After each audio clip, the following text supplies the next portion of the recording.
I just created the most unfair experiment possible. I pitted the Pokemon sellers versus the Pokemon holders, the people who buy and hold with diamond hands versus the people who are resellers who try to buy and sell every set.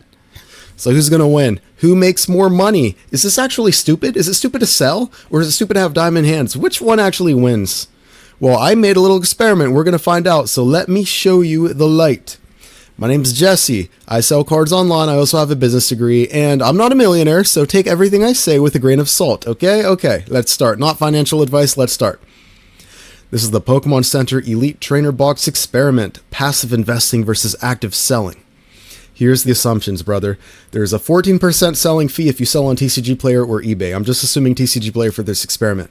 Also, every time you sell, it's going to cost $10 to ship the box every time. There's not perfect timing on the sales. I'm just going to look at the charts and I'm going to see when most people sell, and usually it's at a dip. And when most people sell is when I'm assuming you're going to sell. So we're going to see what happens when there's bad sales timings for every flip.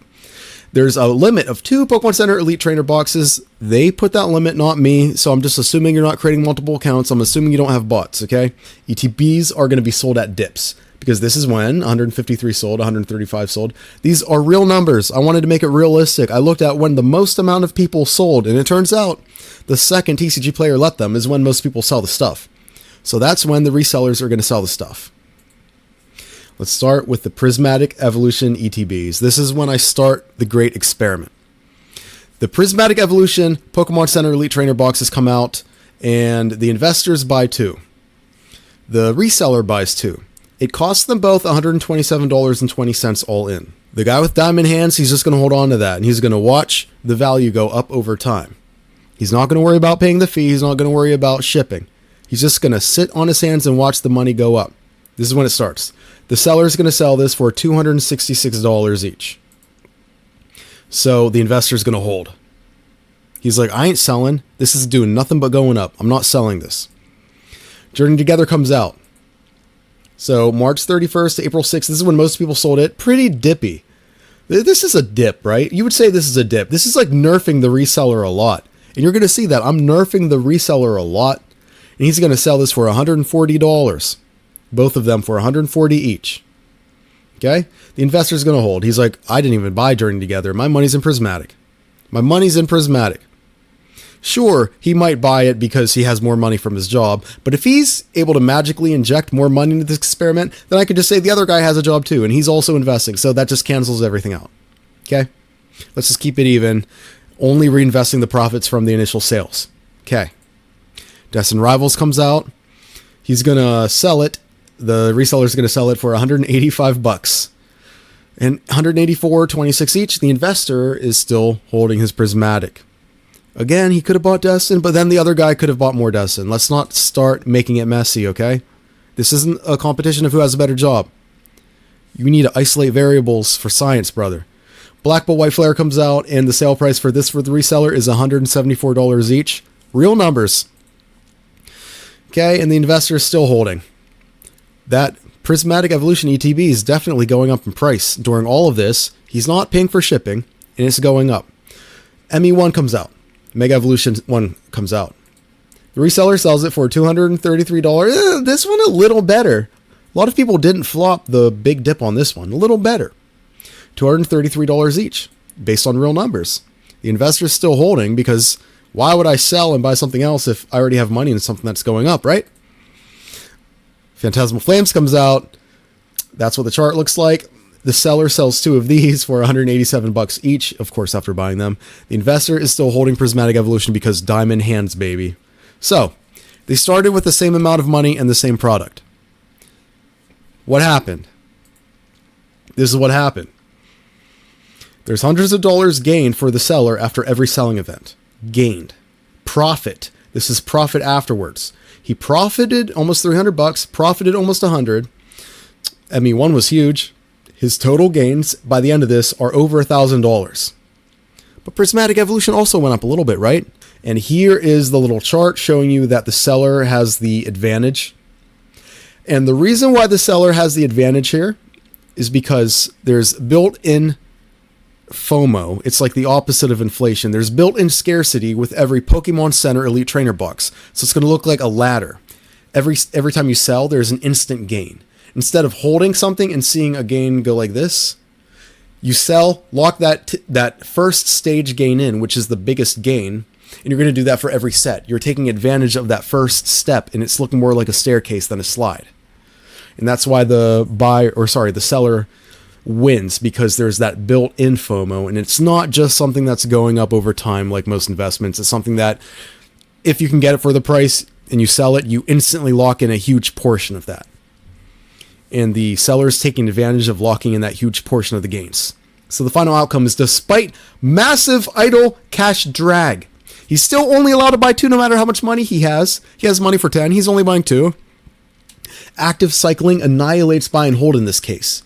The alpha comes from repeated sellout pricing, not from long-term appreciation. Velocity of access beats timing in the market here. Now, what if the seller wasn't nerfed by the Pokemon Center purchase limits? Here's an interesting thought experiment, because not every product has purchase limits. Let's say I start with $127.60. I buy 2 ETBs, prismatics, I sell them. After fees, I have $421, just like the seller. But now, what if I'm able to put all of this money into something? Because I realize these gains now, they're not hypothetical, they're not on paper. I actually have the money to buy more stuff. Then I would be able to afford 6 Journey Together ETBs, not 2.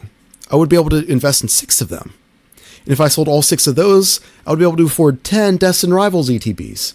And if I sold all 10 of those, the numbers start to get crazy. If you want to see how crazy, after Phantasmal Flames, you're talking about $22,000. And this is basically the same math as compounding interest. So if you understand how compounding works, that's why the numbers end up getting so crazy after just a few sets. You start out with 2, then 6, then 10, then 23, then 50, then 149. Literally, it's the same multiple.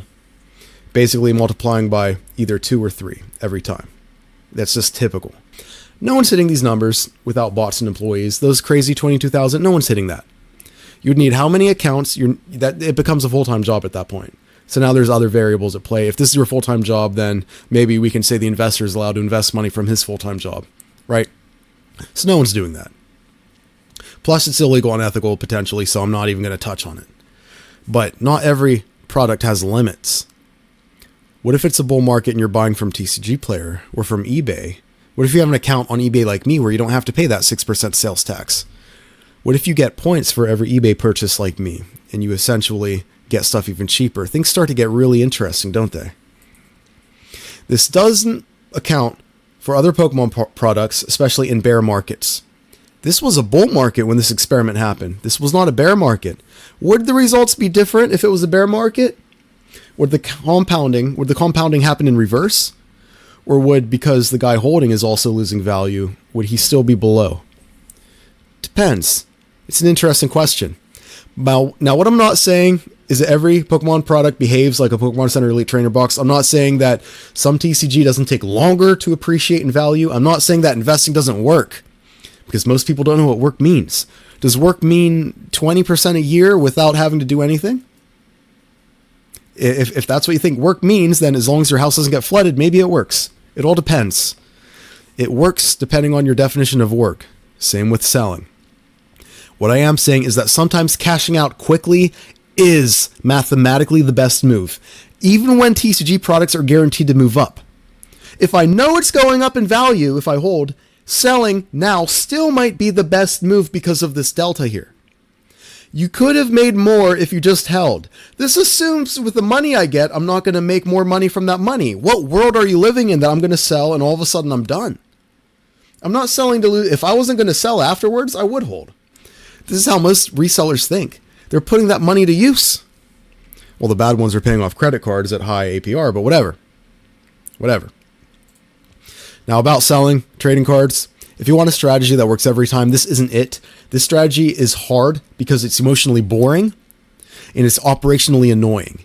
Oftentimes you know you're selling at the dip, but you still got to get that money back fast. Very annoying when the holder doesn't have to worry about 14% selling fees. He doesn't have to worry about, maybe I'll negate the fees, but maybe I'll get robbed if I meet somebody on Facebook. Maybe I have to pay for a table if I'm selling this at a show, but then I can sell it above market price. He doesn't have to worry about any of that. The shipping, post office losing stuff, the 1% fee on if you want to put insurance. He doesn't worry about any of that. Buying and holding is easy if you want to stick to it. But don't tell me that selling TCG is for people too stupid to hold with diamond hands, because this is a real life proof that diamond hands isn't always the best strategy mathematically. Sometimes I look at how long someone held something with diamond hands and I'm like, damn, he missed out on 8 sales cycles, 8 chances at compounding that, just for a measly 5% gain this year, 20% gain that year, 10% gain this year, 10% dip this year because it dipped a little and then it went back up. He missed out on how many sales cycles? That's what I think of sometimes. So it works both ways. So it depends on what you're doing. Sometimes investing is superior, sometimes selling is superior, but don't give me that crap that diamond hand is always the way to go. That's the laziest, most inauthentic thing to say.